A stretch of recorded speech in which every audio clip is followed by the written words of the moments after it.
Kristo selalu membayar dalam kebaikan untuk kita semua. Halo semuanya, perkenalkan nama saya Aisyah dan juga dihubungkan ke aplikasi Universitas Pasaman dengan NIM 2335015 mata kuliah Pengantar Ilmu Hukum dengan dosen pengampu Bapak Dr. PSH MHCLA.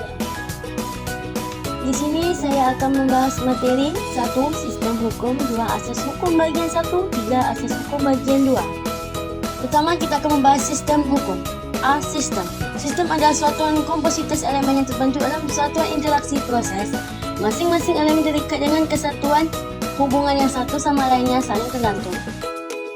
Pendapat sederhana untuk mudah dimengerti adalah bahwa sistem sebagai jenis satuan yang digabung dengan komponen-komponen sistem yang berhubungan secara mekanik fungsional yang satuan dengan yang lainnya untuk mencapai tujuan sistem. B. Hukum. Tidak mudah untuk merumuskan definisi menjawab pertanyaan apakah hukum itu. Dengan perkembangan justranya munculnya dua kubu yang berbeda pendapat. Pendapat pertama diantaranya menyatakan bahwa tidak mungkin memberikan definisi tentang hukum yang sungguh-sungguh dapat mengenai pertanyaan. Pendapat kedua mengatakan bahwa definisi itu ada manfaatnya sebab pada saat itu juga dapat memberikan kadar pengertian pada orang yang baru mulai tentang apa yang ia pelajari. Setidaknya digunakan sebagai pegangan. Oleh karena itu, lebih bijak jika dirumuskan unsur-unsur dan ciri-ciri yang terkandung dari beraneka ragam pendapat tentang definisi hukum.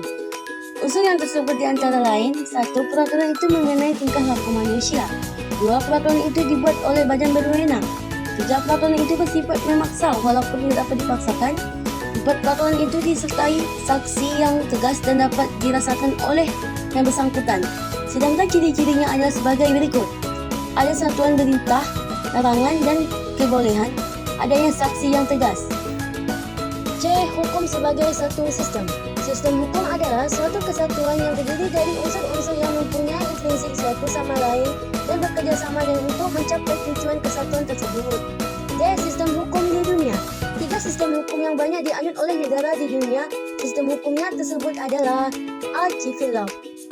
Civil law merupakan sistem hukum yang berkembang di daerah Eropa. Sistem ini merupakan pada pengakuan aturan-aturan hukum yang sifatnya tertulis dalam sistematika hukum karena awal perkembangannya di daerah Eropa Timur sehingga dikenal sebagai sistem Eropa kontinental. Sistem civil law memiliki 3 karakteristik, yaitu 1. Adanya kodifikasi. 2. Hakim tidak diikat kepada presiden sehingga undang-undang menjadi sumber hukum terutama. 3. Sistem peradilan bersifat inkuisitorial. B. Common law adalah sistem hukum yang berlaku di negara-negara yang dulunya merupakan kolonial Inggris. Sistem ini didasarkan kepada keputusan-keputusan pengadilan yang telah diambil sebelumnya dan prinsip-prinsip hukum ini yang telah berkembang dari waktu ke waktu. C. Hukum Islam.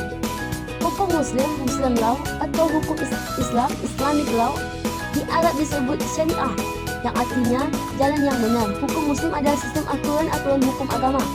Sumber hukum utama dari tertingginya hukum Islam adalah Al-Quran dan kitab suci umat Muslim yang berasal dari Tuhan. 2. Asas hukum bagian 1. A. Pengertian asas hukum. Asas hukum adalah prinsip yang dianggap dasar atau fundamental. Karena itu, bahwa asas hukum merupakan jantungan dari peraturan hukum. Dikatakan demikian karena asas hukum merupakan landasan yang paling luas bagi lahirnya suatu peraturan hukum. Asas hukum mempunyai 2 fungsi, yaitu 1. Fungsi dalam hukum. Asas dalam hukum berdasarkan eksistensinya pada rumusan oleh pembuat undang-undang dan hakim. Ini merupakan fungsi yang bersifat memaksakan serta mempunyai peraturan yang normatif dan mengikat para pihak. 2. Fungsi dalam ilmu hukum. Asas dalam ilmu hukum yang bersifat mengatur dan menjelaskan. Tujuannya adalah memberikan ihtisas dan titik normatif sifatnya dan tidak termasuk hukum positif. B. Asas hukum pidana. Bidang hukum pidana adalah bidang hukum yang membuat peraturan tentang pelanggaran dan kejahatan serta saksi yang akan diberikan atas pelanggaran dan kejahatan tersebut. Hukum pidana dibagi dalam hukum pidana mesti dan hukum pidana formil. C. Asas hukum perdata. Hukum perdata dalam arti luas meliputi semua hukum privat dan publik, yaitu segala hukum pokok yang mengatur kepentingan seseorang. Paulus Coates mendefinisikan hukum perdata sebagai hukum antara perorangan, hukum yang mengatur hak dan kewajiban perseorangan yang satu terhadap yang lainnya. Dalam masyarakat dan di dalam hubungan keluarga. 3. Asas hukum bagian 2. D. Dasar hukum tata negara. Hukum tata negara adalah kumpulan peraturan yang baik tertulis berwujud perundang-undangan maupun tidak tertulis kebiasaan atau konvensi yang mengatur organisasi kekuasaan yang disebut negara, di mana peraturan tersebut meliputi 1. Peraturan negara yang dikehendaki. 2. Tata cara perbuatan alat-alat perlengkapan kekuasaan yang adalah artinya alat perlengkapan negara, wewenang, tugas, fungsi, kewajiban dan tanggungjawab masing-masing alat dan perlengkapan negara. 4. Hubungan antara alat perlengkapan negara, baik secara horizontal maupun atau vertikal.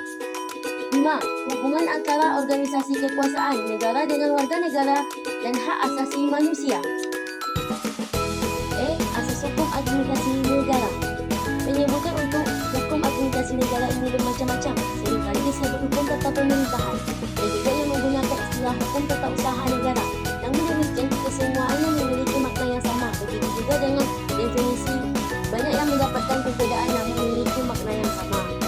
Mengikuti pemikiran Fritz van dan Oppenheim, demikian pula Van Vollenhoven, bahwa hukum administrasi negara itu adalah hukum tata negara yang diletakkan dalam keadaan yang konsen, atau bisa juga dipahami hukum tata negara yaitu negara dalam keadaan diam, dan hukum administrasi negara hukum tata usaha pemerintahan yaitu negara dalam keadaan bergerak, atau ketika alat-alat negara itu mulai menjalankan pekerjaan dalam menunaikan tugasnya seperti yang ditetapkan dalam hukum tata negara. Asas-asas yang sering dijumpai dalam hukum administrasi negara yaitu 1. Asas legalitas. Setiap perbuatan administrasi negara berdasarkan hukum. 2. Asas kebebasan atau federalisme. Kepada administrasi negara diberikan kebebasan.